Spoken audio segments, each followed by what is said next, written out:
हुजूर, छोटी बहू रानी ने आपको याद किया है। क्यों? आज फिर कोई पूजा या व्रत रखा है छोटी बहू ने? नहीं सरकार, वो आपसे मिलना चाहता है। कहते ना हमारे पास वक्त नहीं। दोपहरिया से आपकी प्रतीक्षा कर रही तो है। हम क्या करें भाई, हमारी भी तो कोई प्रतीक्षा करेगी। सरकार, जाते जाते थोड़ी सूरत अगर देख रहा हूँ छोटी बहू की हिमायत में तुम कुछ ज्यादा ही बोलते जा रहे हो। नहीं माई बाप, मेरी क्या बिसात, वो तो हम छोटी बहू रानी का संदेश आप तक पहुंचा रहे थे। सच्ची सरकार।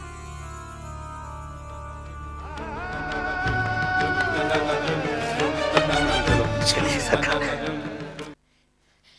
छोटी बहू रानी, बंसी भैया छोटे बाबू को लेकर आ रहे हैं।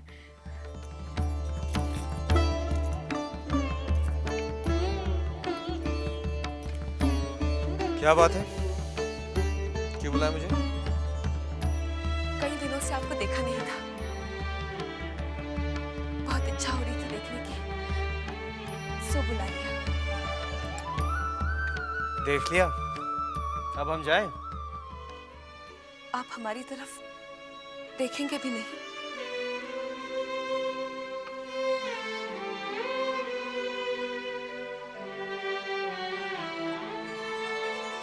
ऐसी क्या खास बात है? आपको हमारे पर तरस नहीं आता? किस काम का ये जीवन जिसमें पति का प्यार न हो? किस काम का ये श्रृंगार जो अपने पति को ही न लुभा पाए? तुमने अपनी ये बकवास सुनाने के लिए मुझे बुलाया है? अगर हमारी ये बातों से आपको दुख पहुंचता है तो हमें क्षमा कर दीजिए। ओफो, तुम्हारा ये रोना धोना फिर शुरू हो गया?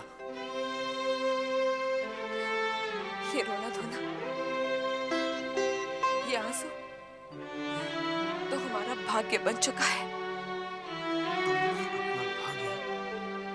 खुद अपने हाथों से बिगाड़ा है, क्या नहीं है तुम्हारे भाग्य में?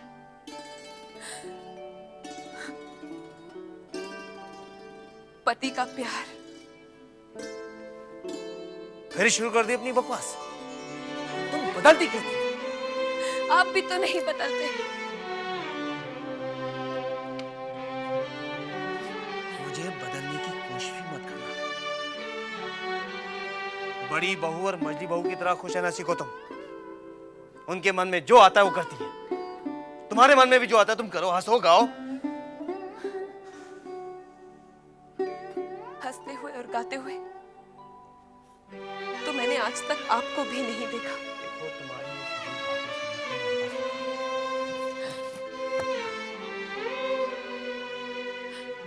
आज अगर आप वहां न जाएं तो क्या मतलब है? सिर्फ इतना, आज अगर मेरे पास रह जाए। तुम चाहती क्या? तुम्हारा दामन पकड़ के बैठा रहो? तुमने हवेली के मर्दों को समझ क्या रखा? वो इतने निकम्मे हो गए हैं कि वो अपनी बीवी के आंचल के पीछे मुंह छुपाकर बैठे रहेंगे। जो मर्द अपनी बीवी से सीखते हैं उन्हें चुल्लू भर पानी में डुबाना चाहिए।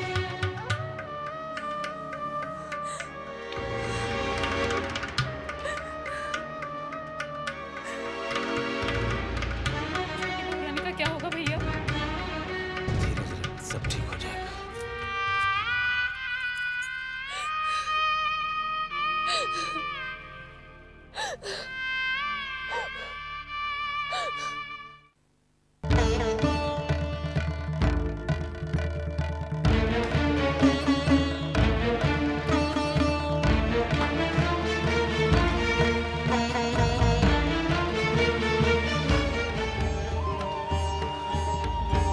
छोटे बाबू बहुत गुस्से में गए, कहीं छोटी बहू से अनबन। अरे साले साहब, आप यहाँ? आपको फौरन बुलाया है। किसने? मास्टर जी ने कहा है कि मेरे साले साहब जहाँ भी हो उन्हें जल्दी भेज दो। आप फौरन चली जाइए, मैं चलता हूँ, मुझे बहुत काम है।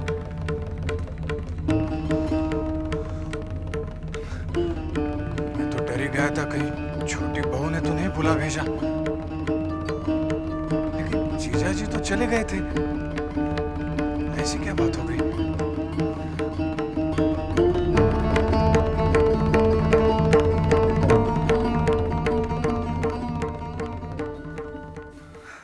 क्या बात है जीजा जी? आप तो चले गए थे, फिर हाँ मुझे 1 रुपया दीजिए भाई साहब, मेरे पास एक भी पैसा नहीं है। 1 रुपया? 3 रुपए है मेरे पास। मगर जीजा जी, कल ही तो हवेली से आपको तनख्वाह मिली थी ना? हाँ लेकिन कल मैं वारनगर गया था, आश्रम, अपने गुरु भाइयों के पास। हाँ तो? जब मैं वहां पहुंचा तो मैंने देखा कि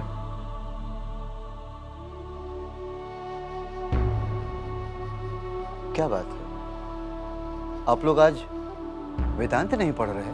मास्टर जी, मुंह से वाणी तो तभी निकलेगी जब पेट में अन्न पहुंचे। सिर्फ वेदांत पढ़ने से तो पेट नहीं भरने वाला। क्या कह रहे हैं आप लोगों ने भोजन नहीं किया? पैसे होंगे तो भोजन का प्रबंध होगा ना मास्टर जी। 2 दिनों से सिर्फ पानी ही पेट में पहुंचा है, अन्न का एक दाना भी नहीं गया।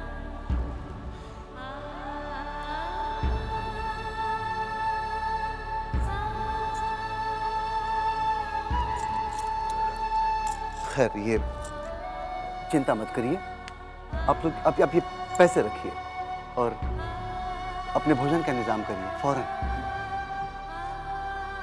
वैसे खबर आई है कि नरेंद्र भी 2-1 दिन में देश में लौटने वाले हैं।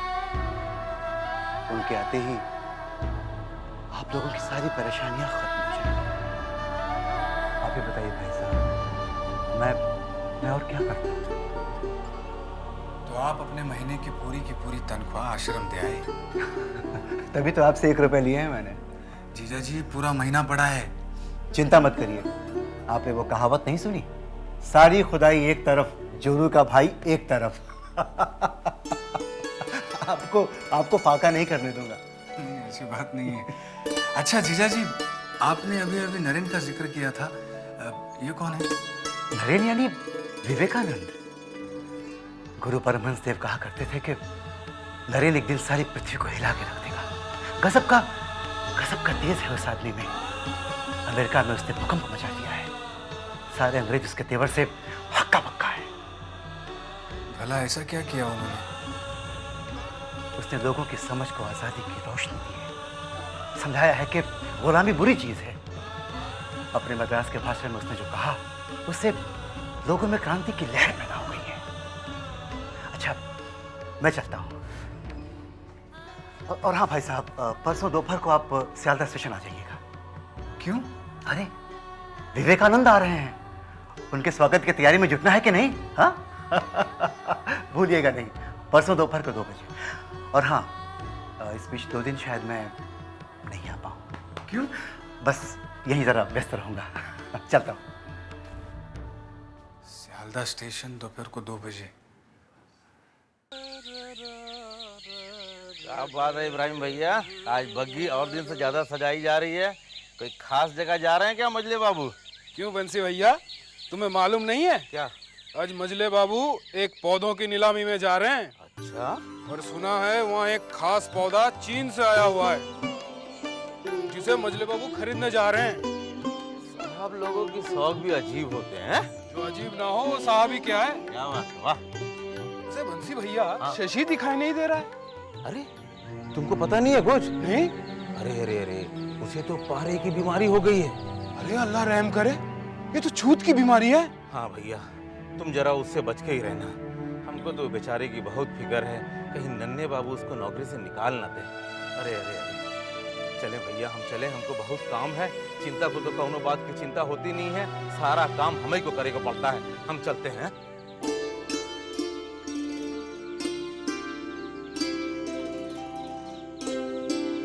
अरे साली साहब, आप गए नहीं बहन तक? बस जा ही रहा हूँ। कुछ सुने कि नहीं? क्या? अरे मजले बाबू आज जा रहे हैं पौधा लेने जो चीन से आया है। अच्छा? हाँ, और सुना है वहाँ बड़े बड़े अमीर और जमींदार लोग आने वाले हैं। पौधों की बढ़ चढ़ के बोली लगाई जाएगी। कितनी अजीब बात है, किसी के पास पेट भरने को अन्न का दाना नहीं है और किसी के पास लुटाने को पैसा ही पैसा है। बिल्कुल ठीक कहा आपने साले साहब, मगर यहाँ का तो हाल ही अच्छा है। जाना तो यहाँ तो विलायत से झाड़ फानूस आता है। एक बार तो सफेद संगमरमर में बनी हुई सफेद परी आई, बिल्कुल नंगी और हाथ में लिपटा हुआ सांप, जिसे मजले बाबू ने बड़ी शान से अपने नाच घर में रखवाया था। हमारे पास अब भाई समय नहीं है, आपको हम एक बार बड़े बाबू का एक वो किस्सा सुनाएंगे जिसे अंग्रेज लाट अपनी पूरी जिंदगी नहीं भूला होगा। अच्छा, हाँ, ऐसा कौन सा किस्सा है बंसी? भाई सुनाओ ना। अभी समय नहीं है साले साहब। आप तो जाना तो कि चिंता को तो कम नो बात की चिंता नहीं है, सारा काम हमें के करे का पड़ता है। अब हम जाते ही, मगर एक बात है, जात जात आप मजले बाबू की सवारी देखकर जाओ के शान से सजी है।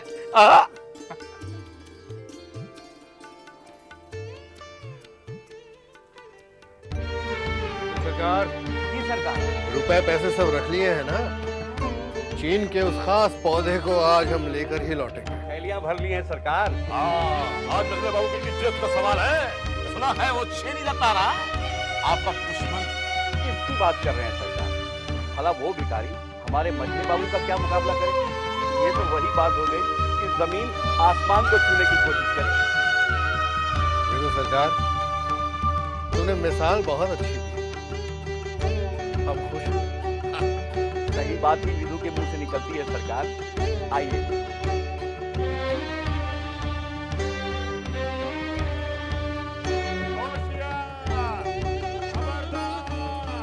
मजले बाबू की पत्नी निकलने वाली है। दूर हट जाओ।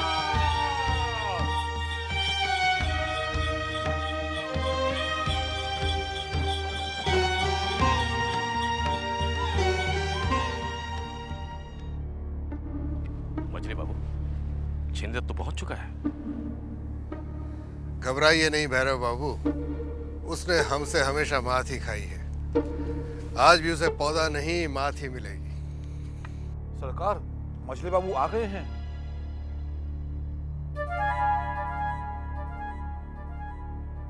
कलकत्ते के बड़े बड़े जमींदार और अमीर लोग यहाँ विराजमान हैं।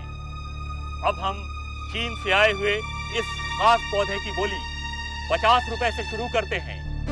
50 रुपए, 50 रुपए। आगे बोलिए। 52 रुपए। बोलिए।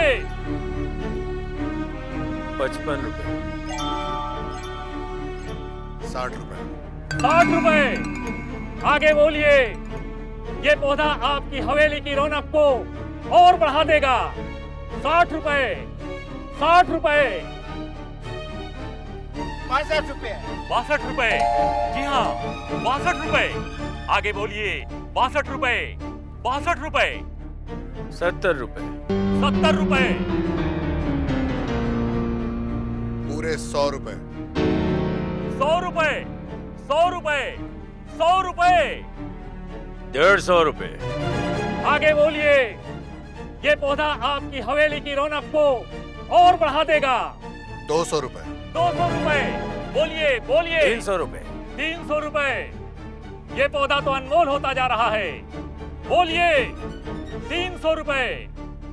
300 रुपए एक, 300 रुपए दो, 500 रुपए। 500 रुपए। अब बोली पौधे की नहीं, आन की लगाई जा रही है। 500 रुपए। बोलिए। बोलिए भी मत बढ़ाइए। क्यों? इतना पैसा है नहीं और यह अभी अदा करना पड़ेगा। 500 रुपए एक, 500 रुपए दो और 500 रुपए तीन।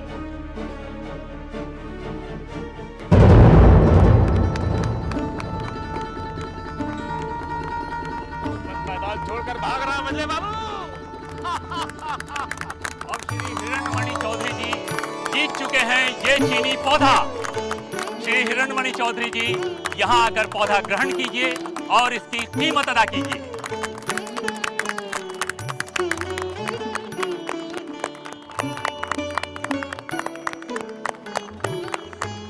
गिन लीजिए, पूरे 500 रुपए हैं।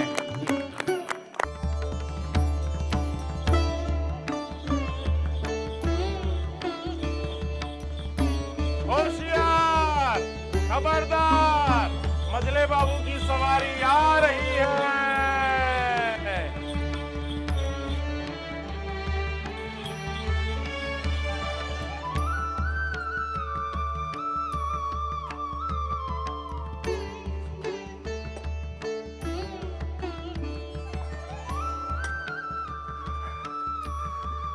इस पौधे को हवेली के अंदर ले जाओ। जी सरकार। और आप लोग विराजिए बैठक खाने में, हम अभी आते हैं।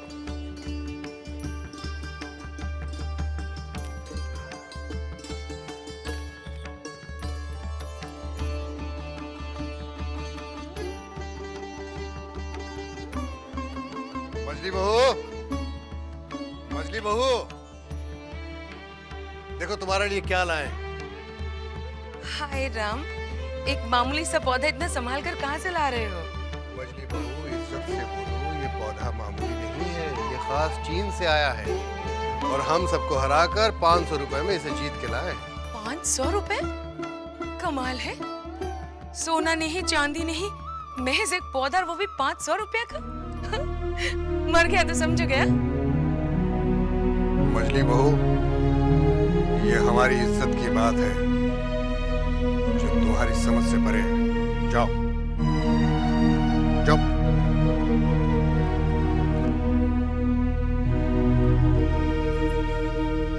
सरकार, आपकी इज्जत पर कभी आज भी आ सकती है भला? शेनी दत्त को पता ही नहीं कि वो बाबूगिरी किसे दिखाने चला था।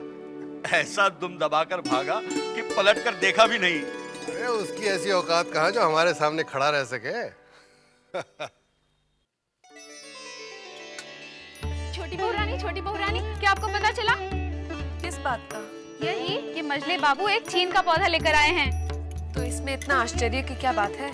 आश्चर्य की बात ये नहीं कि वो पौधा लेकर आए हैं, आश्चर्य की बात तो ये है कि वो पौधा 500 रुपए का खरीद के लेके आए हैं। क्या? 500 रुपए का? हाँ, उस पौधे के लिए बड़े बड़े लोग बड़ी बड़ी बोली लगा रहे थे। मजले बाबू ने सबसे बड़ी बोली लगा के वो पौधा जीत लिया। ऐसा क्या करामाती पौधा है ये?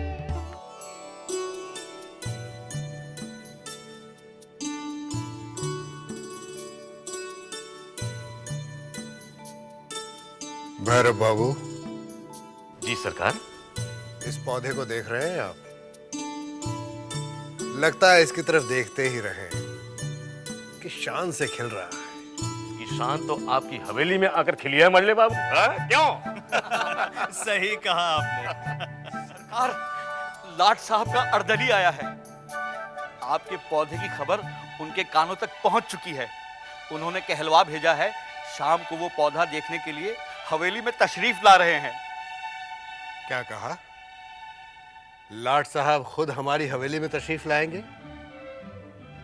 ये हमारे लिए बड़े गर्व की बात है। उनका यहां आना कोई मजाक नहीं है। विदु सरकार। जी सरकार। लाट साहब के स्वागत में कोई कमी नहीं आनी चाहिए। जी। हवेली की साफ सफाई करवाई जाए, कुछ खास किस्म के पकवान बनवाए जाए और मुन्नी बाई को मुजरे के लिए बुलाया जाए।